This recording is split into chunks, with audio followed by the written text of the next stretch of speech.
A very good noon to each and every one of you. I am Richa Sharma. You are watching परचम और आज हमें 2 दिन के करंट अफेयर्स कवर करने हैं 7th and 8th of April के। ऐसा क्यों? कल क्लास क्यों नहीं हुई? क्लास इसलिए नहीं हुई कल क्योंकि कल वीकली रिवीजन का दिन था, संडे था। सो पूरे हफ्ते जो भी हम डेली सीए में पढ़ते हैं उसका वीकली रिवीजन पायल मैम ने आपके लिए लिया दिन में 12 बजे। उसके बाद आपका एक मंथली सेशन आया था स्टेट न्यूज, साइंस टेक और डिफेंस का, जो संदीप सर ने लिया। मंथली सीए चल रहा है क्योंकि अभी।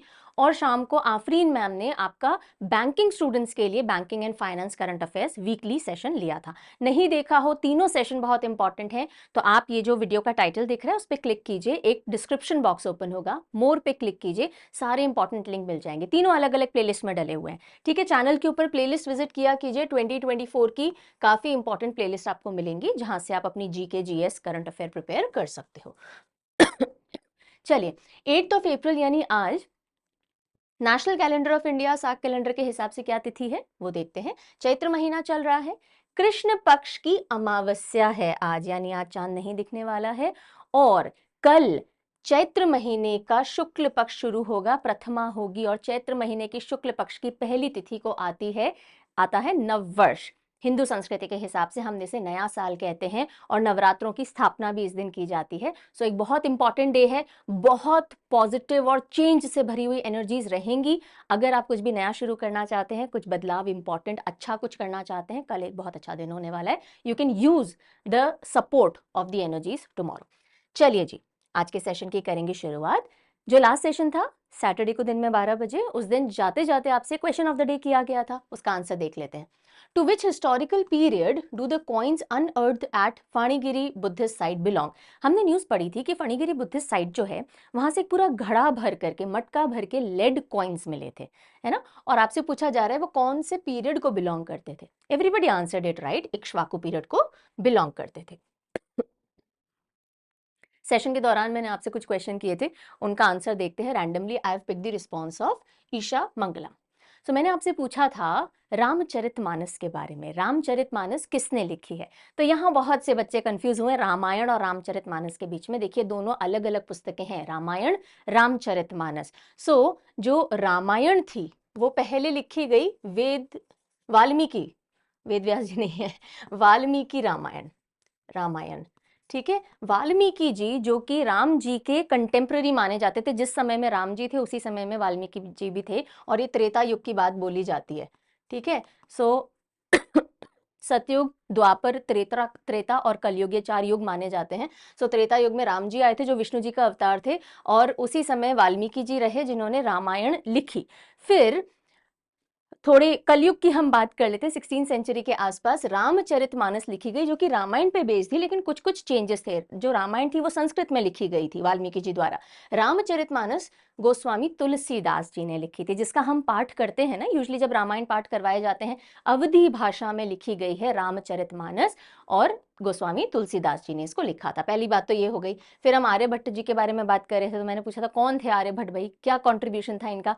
जीरो की खोज की है इन्होंने। अर्थ रोटेट करती है, अर्थ रिवॉल्व करती है सन के अराउंड, मून अर्थ के अराउंड रिवॉल्व करता है, पाई का अप्रॉक्सीमेशन, बहुत सारे कॉन्ट्रीब्यूशन आर्यभट्ट जी के रहे। मैथमेटिशियन थे, एस्ट्रोलॉजर थे, ये आर्यभट्ट जी थे। ओके, एंड बस ये 2 मेन मैंने क्वेश्चंस आपसे पूछे थे।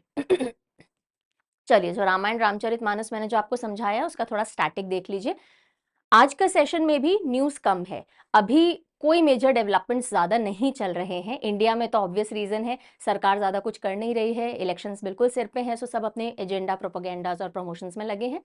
और इंटरनेशनल में अभी कुछ नया नहीं है, तो थोड़ी बहुत न्यूज हम लेंगे, लेकिन स्टैटिक भी हम देखते चल रहे हैं। सो रामायण और रामचरितमानस एग्जामिनेशन एंगल से इंपॉर्टेंट है, ध्यान दे दीजिएगा। रामायण वाल्मीकि जी ने लिखी थी, जैसा मैंने आपको बताया। कितने वर्सेस या कितने श्लोक हैं इसमें? 24,000। और जो रामचरितमानस तुलसीदास जी ने लिखी, उन्होंने श्लोक की जगह क्या कर दिया, चौपाइयां कर दी, राइट। जैसे कि मंगल भवन अमंगल हारी द्रबहु सुदशरथ अजर विहारी। ठीक है, सो इस तरह से 24,000 वर्सेस हैं, जिनको 7 कांड में, जिनको चैप्टर्स भी आप कह सकते हो, 7 प्रमुख कांड हैं रामायण में और रामचरितमानस में भी। ठीक है, और ये कौन सी भाषा में लिखी गई थी? ये लिखी गई थी रामायण संस्कृत में, रामचरितमानस लिखी गई थी अवधी के अंदर। Got it? चलो बढ़े आगे। और एक इंपॉर्टेंट अनाउंसमेंट, आज जो भी कुछ आप पढ़ोगे उसका पीडीएफ कहाँ मिलेगा? सो आप परचम के टेलीग्राम चैनल पे जा सकते हो, वहां मिल जाएगा, हिंदी अलग और इंग्लिश अलग। नहीं तो परचम ऐप पे जाइए, फ्री मटेरियल सेक्शन में, वहां से भी आप ले सकते हो। मंथली सीए पीडीएफ अपलोड हो चुकी है मार्च मंथ की वेबसाइट के ऊपर parchamclasses.in। तो जो भी बच्चे इंग्लिश मंथली मैगजीन लेना चाहते हैं, ई बुक है ये, ओके, हार्ड कॉपी नहीं है, लेकिन ये ऐसी ई बुक है कि आपको जो इंडेक्स मिला है, आप इंडेक्स में किसी भी टॉपिक पे क्लिक करोगे, उस पेज पे पहुंच जाओगे, तो काफी काम की है। पूरे हर एक दिन, पूरे महीने हम जो भी न्यूज पढ़ते हैं उसको कैटेगरी वाइज असेंबल किया जाता है, स्टैटिक भी साथ में शामिल रहता है, करंट अफेयर प्लस स्टैटिक, ये आपको मैगजीन मिल जाएगी, ठीक है। सवाल ई बुक जो बच्चे पूछ रहे हैं कि मैम सवाल ई बुक 150 प्लस एमसीक्यूज और एक्सप्लेनेशन की कब आएगी मंथली, तो वो 10th ऑफ एवरी मंथ तक आती है, आप वेट कर लीजिए। जिन बच्चों के पास में सब्सक्रिप्शंस वगैरह हैं, जैसे जैसे आप जो भी करंट अफेयर चैनल पे पढ़ते जाते हो उनके पीडीएफ मिलते जाते हैं आपको। अगर ये एक्सेस करनी है, परचम ऐप पे जा सकते हो, ठीक है। वन लास्ट अनाउंसमेंट, फिर हम आज की न्यूज पे मूव करेंगे। एसएससी की टेस्ट सीरीज लॉन्च हो चुकी है। एसएससी का जनरल अवेयरनेस कोर्स चल रहा है, जिसको of course thousands of you have taken, और उसी से रिलेटेड अब क्योंकि लास्ट कुछ समय आ गया है प्रिपरेशन को स्ट्रॉन्ग करने का, स्पेशली सीपीओ वाले बच्चे। सो अब अगर आपने तैयारी अच्छे से करना शुरू कर दी है, साथ ही साथ आप टेस्ट सीरीज अटेम्प्ट कर सकते हो। सो जनरल अवेयरनेस यानी history, geography, polity, economy, science और स्टैटिक जीके के 5500 अप्रॉक्स क्वेश्चन, 220 टेस्ट आपको मिलेंगे। सब्जेक्ट वाइज है, चैप्टर वाइज है, बहुत ऑर्गेनाइज है, एक्सप्लेनेशन के साथ में है। So you can go and check out. ये कहाँ मिलेगा? परचम ऐप पे मिलेगा, ठीक है जी। चलिए, कोई भी ज्यादा जानकारी चाहिए, हेल्पलाइन नंबर्स है, मेल है, परचम ऐप चैट है, प्लीज कॉन्टैक्ट। पहली न्यूज की तरफ मूव कर लेते हैं।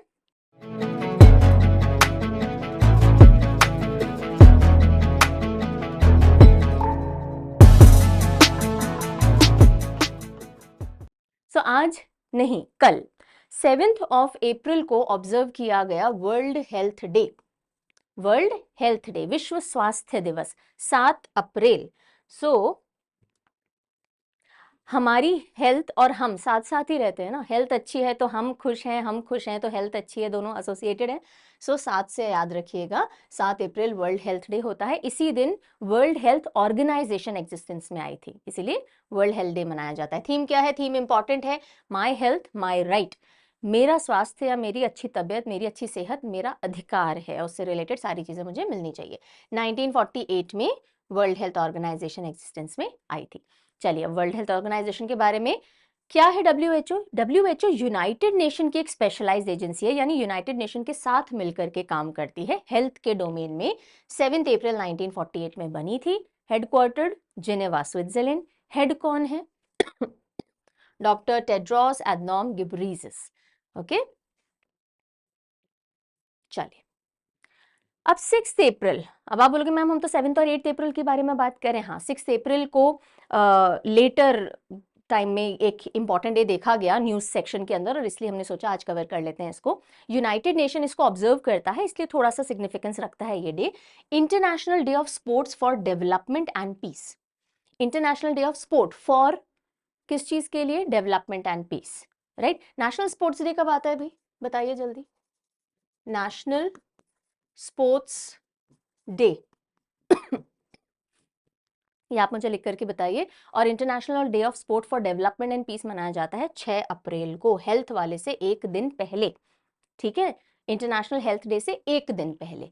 सो इसकी थीम रही sport for promotion of peaceful and inclusive societies. अगर दुनिया में लोगों को जोड़ना है, शांति करनी है, एक साथ लाना है, इंक्लूसिविटी करनी है, तो स्पोर्ट एक बहुत अच्छा माध्यम होता है। उसी को एंजॉय करते हुए, उसी को सेलिब्रेट करते हुए दिन ऑब्जर्व किया जाता है। चलिए, अब हम बढ़ते हैं थोड़ा अपॉइंटमेंट सेक्शन की तरफ।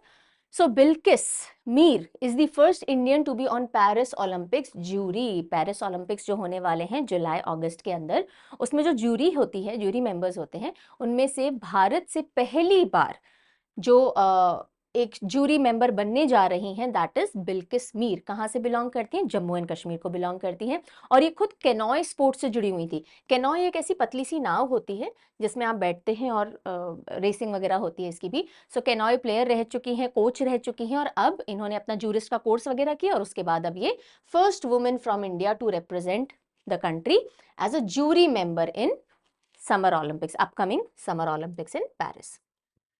नाम अच्छे से याद रख लीजिएगा, बिल्किस मीर।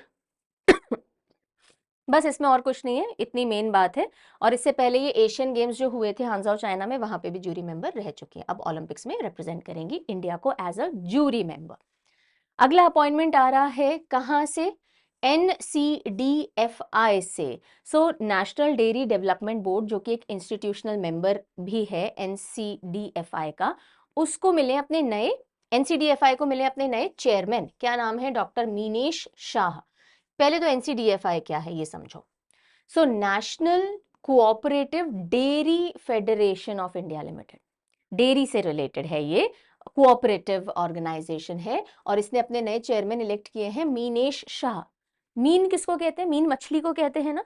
मीन, एक मीन वो भी होता है, हाउ मीन ऑफ यू, वो नहीं, मछली वाला मीन भी ले सकते हैं। सो डेयरी, आपने डेयरी डेयरी वाले भैया से दूध लिया, उसमें मीन मिली है आपको, तो Minesh Shah ji national cooperative dairy federation के नए चेयरमैन बने हैं।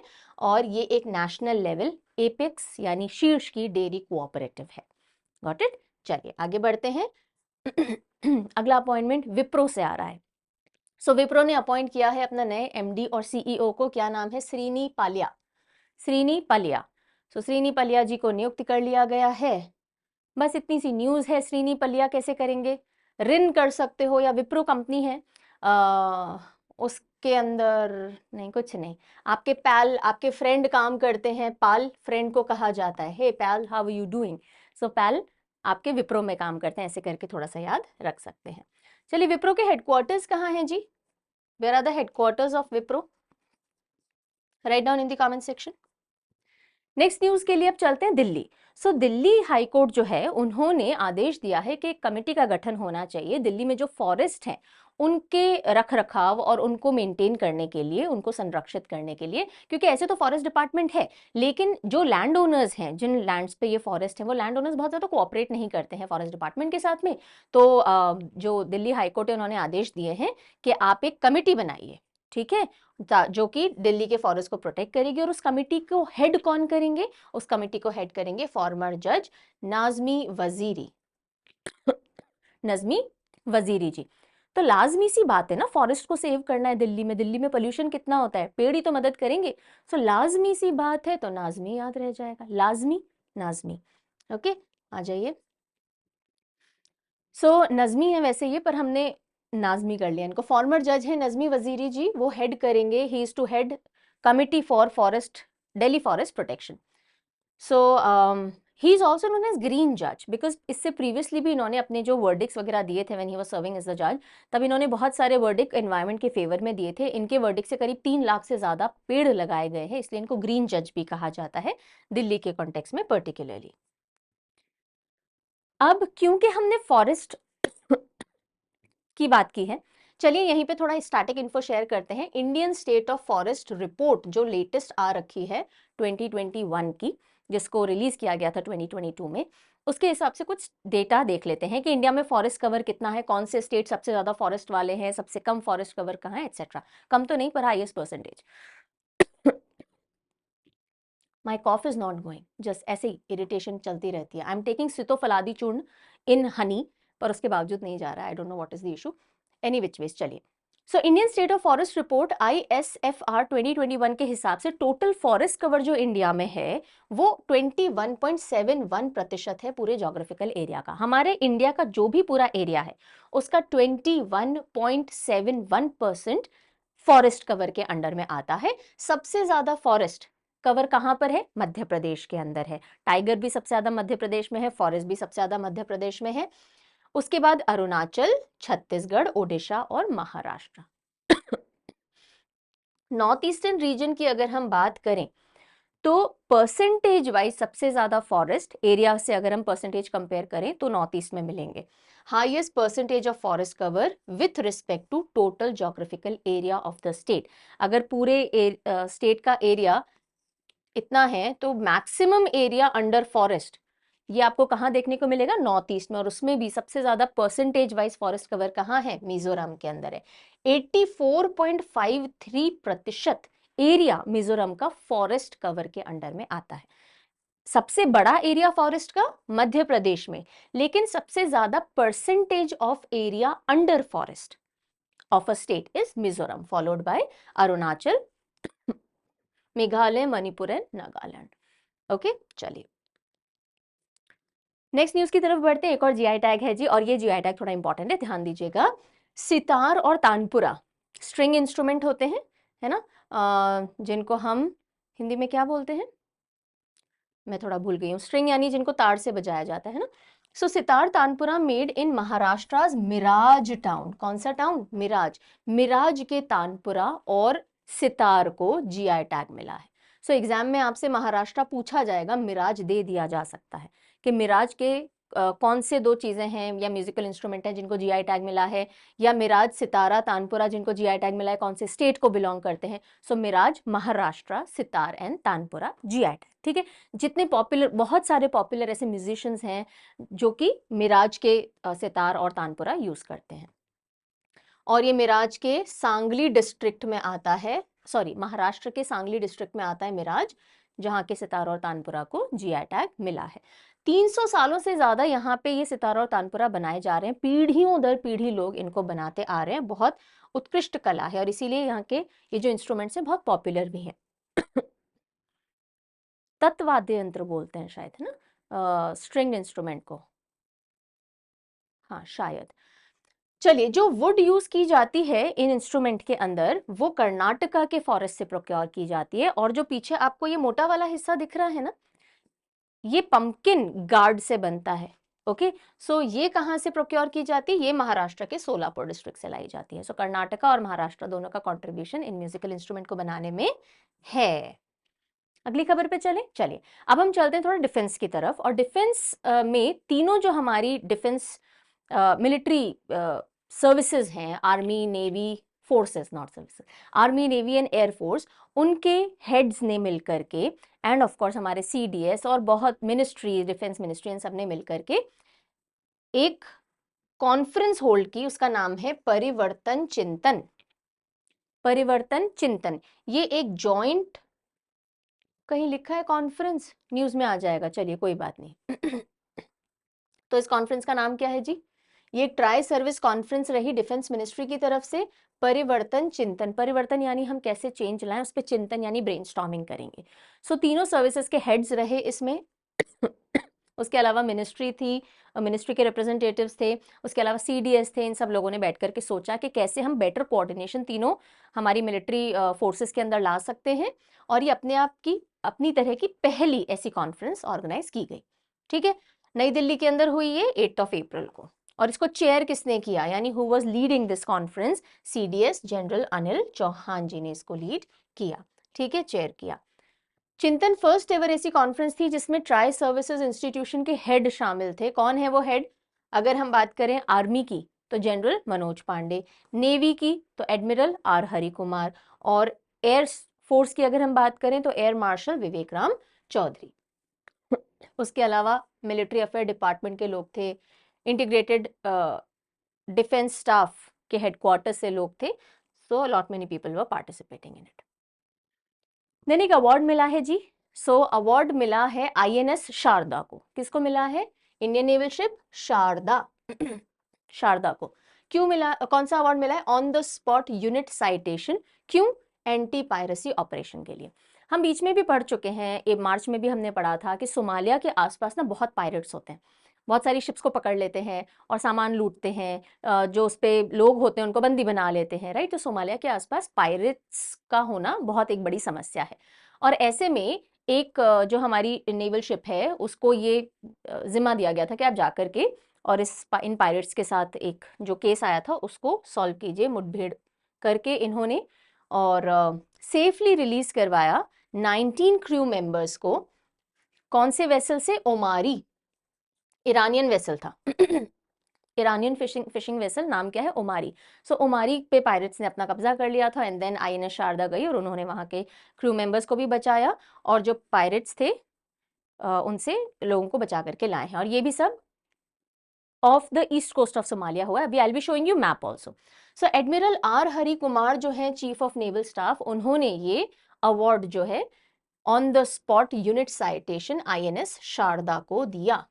जब वो अपने सदर्न नेवल कमांड कोची में जो है वहां पे गए हुए थे विजिट के लिए। आईएनएस शारदा। तो शारदा माँ ने उनको सद्बुद्धि दी, समझ दी कि जाइए कैसे पायरेट से आप बचा करके लेके आएंगे। छोटा सा हिंट आपके काम आ सकता है।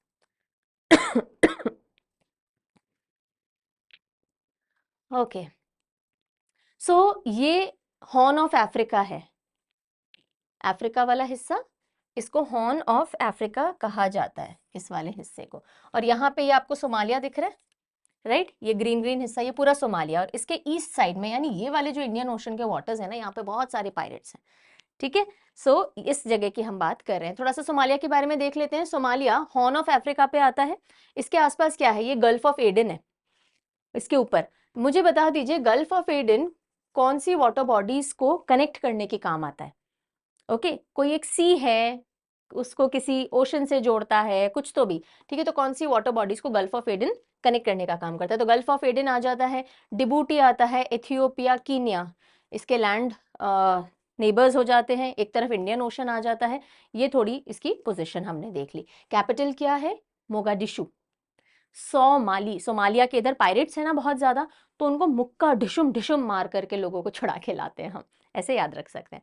Somali shilling is the currency. और अभी जो प्रेसिडेंट है हसन शेख महमूद, हसन शेख महमूद। यहाँ के प्रेसिडेंट तो कॉमेडी करते रह जाते हैं महमूद जी की तरह, और पायरेट्स अपना काम कर रहे हैं, याद कर सकते हो। चलो आगे बढ़े। स्पोर्ट्स, ये एक न्यूज है और सोशल मीडिया ने इस न्यूज को बहुत गड़बड़ कर दिया है।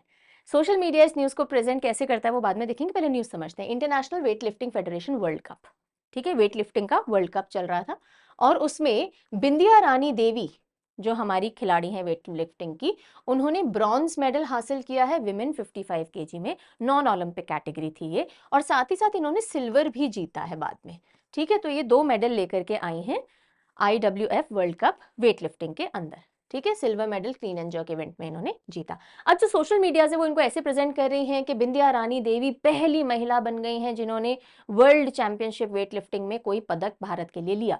नहीं है ये सही बात, ये तो गलत है ना। इससे पहले हमारे कई खिलाड़ी हो चुके हैं जो वर्ल्ड वेट लिफ्टिंग चैंपियनशिप के अंदर मेडल ला चुके हैं। सो न्यूज क्लियर रखिएगा, पहली बार नहीं है ऐसा, ऑलरेडी लोग ला चुके हैं।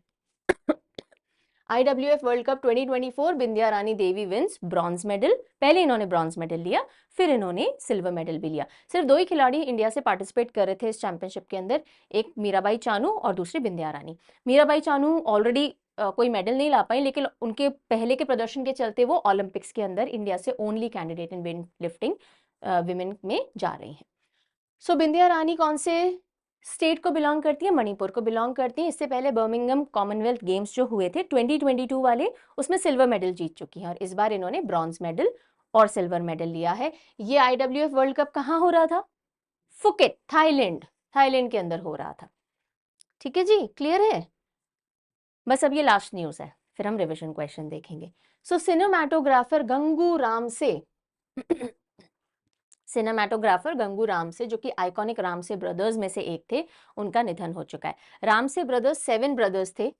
बचपन में, हमारे बचपन में, आपके टाइम तो शायद बंद ही हो गया होगा, द जी हॉरर शो आया करता था। सो बहुत सारी डरावनी मूवीज और सीरियल बनाने के लिए रामसे ब्रदर्स जाने जाते थे, उनमें से एक हैं गंगू रामसे। अब इनका निधन हो चुका है। He was an iconic cinematographer and film maker. ठीक है जी, चलिए बस खत्म हो गया सेशन। रिविजन की तरफ रुक करेंगे। I have already told you, अगर आपको मंथली मैगजीन चाहिए परचम classes.in पे चले जाइएगा। अगर आपको SSC टेस्ट सीरीज चाहिए, SSC का कोर्स चाहिए, तो परचम ऐप पे चले जाइएगा। ठीक है, चलो get ready to answer the very first question. Which Indian state is renowned for the craftsmanship of sitar and tanpura recently awarded which were recently awarded geographical indication tag? ठीक है, सो कौन से स्टेट है जिसके सितार और तानपुरा को हाल ही में GI टैग मिला है? मिराज के हैं ये, पर मिराज कौन से स्टेट में? महाराष्ट्र में। A will be the right answer.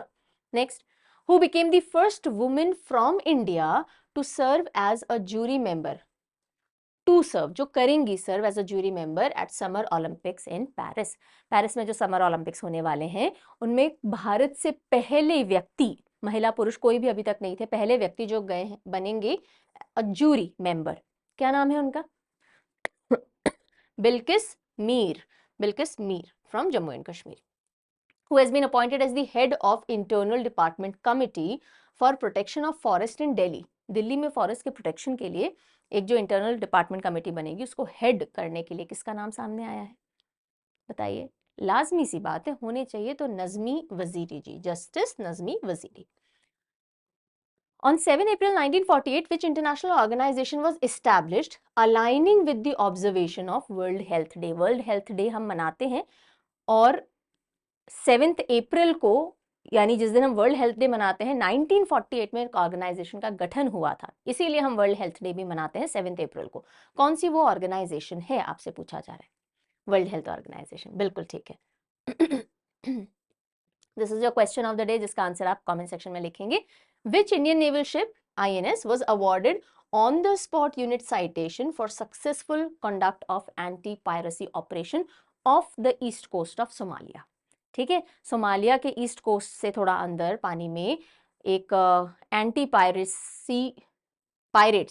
Operation करने के लिए कौन सी इंडियन नेवल शिप है जिसको on the spot unit citation दिया गया है? ठीक है जी, हो गया आज का सेशन खत्म। चलिए जाते जाते ये एक थॉट है, पर जो बच्चे जाना चाह रहे हैं अभी यहाँ सेशन आप बंद कर सकते हो। कल हम दिन में वापस 12 बजे मिलेंगे और आज दिन में 4 बजे आपका 5th जो सेशन है मंथली करंट अफेयर का, international news, sports news, indices, index and ranking, ये वाला भी संदीप सर लेंगे और इसके बाद आपका मंथली करंट अफेयर मार्च का फिनिश हो जाएगा। ठीक है, चलिए क्या कोट कहता है आज? When you finally learn that a person's behaviour is more to do with their own struggle than you learn grace।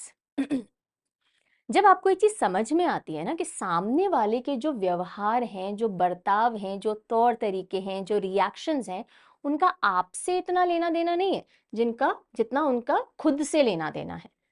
उनके एक्सपीरियंसेस, उनके थॉट्स, उनका अभी तक का जो भी जर्नी रहा है, जो भी उनके परसेप्शंस हैं चीजों को लेकर के, खुशी है, दुख है, जो भी कुछ उनके अंदर है, उनका बिहेवियर उनके खुद के चीजों को रिफ्लेक्ट करता है। जैसे अगर आप कमेंट में, फॉर एग्जाम्पल आज मैंने आपको सेशन पढ़ाया, अगर आप कमेंट में मुझे कुछ भी अनरीजनेबल रिमार्क लिख देते हैं तो क्या वो मेरे बारे में है ज्यादा या it is reflecting about you more? It is reflecting about you more. Similarly यहाँ पे बात कही गई है कि जब आप ये चीज समझ जाएंगे ना कि सामने वाले अगर आपको कुछ चीज अनरीजनेबल कह देते हैं, कुछ अनरीजनेबल सा आपको लगता है कि अरे मैंने तो ऐसा कुछ किया ही नहीं, या मैं ऐसा हूं ही नहीं, मुझे ऐसा क्यों माना जा रहा है, मुझे टैग क्यों दिया जा रहा है, जब आप ये समझ जाओगे कि इसका आपसे इतना लेना देना नहीं है, do not feel offended, do not jump on to explaining yourself too much. Why? Because सामने वाले का बिहेवियर उनकी वजह से है। ठीक है ना? एक बात बताती हूँ, पता नहीं आप बिलीव करेंगे या नहीं करेंगे, मुझे वेरी फर्स्ट इंस्टेंस में अगर मैं किसी से मिलती हूँ, कई बार लोगों ने बाद में लेटर ऑन जब वो मेरे थोड़े सोशल सर्कल में आ गए, मुझे एक फीडबैक उन्होंने दिया, हम सोचते थे आप बहुत एटीट्यूड वाले, बहुत एरोगेंट हो, लेकिन आप ऐसे नहीं हो। ठीक है, तो वेरी फर्स्ट मीटिंग में कोई इंसान आपको अगर जज कर रहा है तो ऑब्वियसली वो आपको जान के तो जज नहीं कर रहा, वो अपने परसेप्शन के हिसाब से आपको जज कर रहा है। लेटर ऑन भी कई बार आपको लग सकता है मैंने तो ऐसा कुछ किया ही नहीं, सामने वाला मुझे इतना कुछ अनरीजनेबल क्यों बोल गया, बिकॉज वो उनके दिमाग में हो सकता है उस समय कुछ चल रहा हो, वो कहीं से डिस्टर्ब्ड हो, इसलिए वो ऐसा बिहेव कर गए। जब आप ये ध्यान रखोगे ना, आप ग्रेस सीखोगे। आप सामने वाले को, उसके टेम्पर को, उसके अनरीजनेबल बिहेवियर को समझने में बेटर हो पाओगे, अपना रिस्पॉन्स देने में इंप्रूव हो पाओगे। रिएक्ट नहीं करोगे आप तब, you will not merely react, you will respond, and you will respond with grace, यानी आप उस समझ के साथ, उस ठहराव के साथ रिस्पॉन्ड करने लायक बनोगे। आप समझ पाओगे कि अच्छा मुझे इस पर रिएक्ट करना नहीं है, मुझे रिस्पॉन्ड करना है तो करेंगे, नहीं करना है तो नहीं करेंगे। जैसे कमेंट्स होते हैं, हमें रिस्पॉन्ड करना होता है करते हैं, नहीं करना होता है नहीं करते। ठीक है जी, या फिर किसको इग्नोर करना है, किसको आंसर करना है, ये सब आप कब समझोगे? Only when you understand this thing.